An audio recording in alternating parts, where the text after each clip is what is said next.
Bertha Pappenheim. Anna O. Imagine being unable to speak at times, struggling to move parts of your body, and experiencing strange symptoms that doctors cannot explain, even though there is no physical injury. This was the experience of Bertha Pappenheim, one of the most important figures in the early history of psychology and psychotherapy.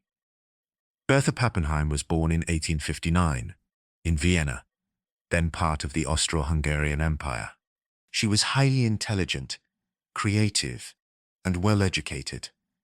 In her early 20s, while caring for her seriously ill father, Bertha began to experience a wide range of troubling symptoms. The mysterious symptoms Bertha suffered from: paralysis in her arms and legs, difficulty speaking or understanding language, severe headaches and coughing, visual disturbances, sudden changes in mood and consciousness. Doctors could not find any physical cause.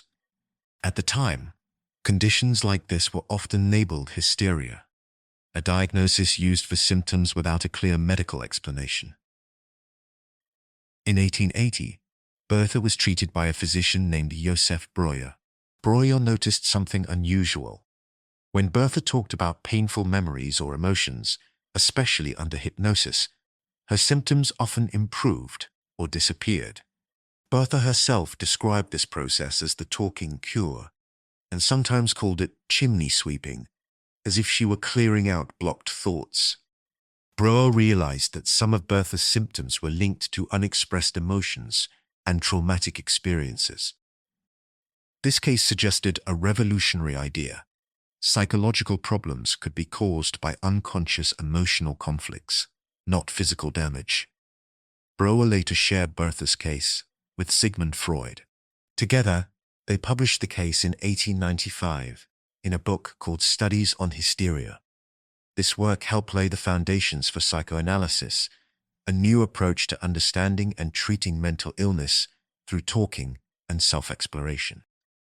Later historians questioned how successful Bertha's treatment really was. Some evidence suggests her symptoms continued even after therapy ended. This raised debates about how accurate early case studies were, whether Freud and Breuer exaggerated the success, the limits of hypnosis as a treatment. Despite these questions, the case remains hugely important. What makes Bertha's story especially remarkable is what happened next. She went on to become a writer, feminist, and social reformer. She founded organizations to support women and children, campaigned against human trafficking, and became a leading figure in social work in Germany. Bertha Pappenheim died in 1936, but her influence lived on, both in psychology and beyond.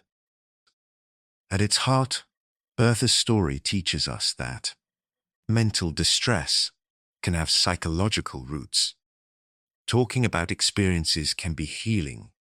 Listening is a powerful tool in therapy. She was not just a patient, she was a pioneer whose experiences helped shape modern psychotherapy. So the next time you hear about therapy, counseling, or the idea of talking through problems, remember this: those ideas can be traced back to a young woman in Vienna in the 1880s. His voice, once silenced by illness, helped psychology find its own.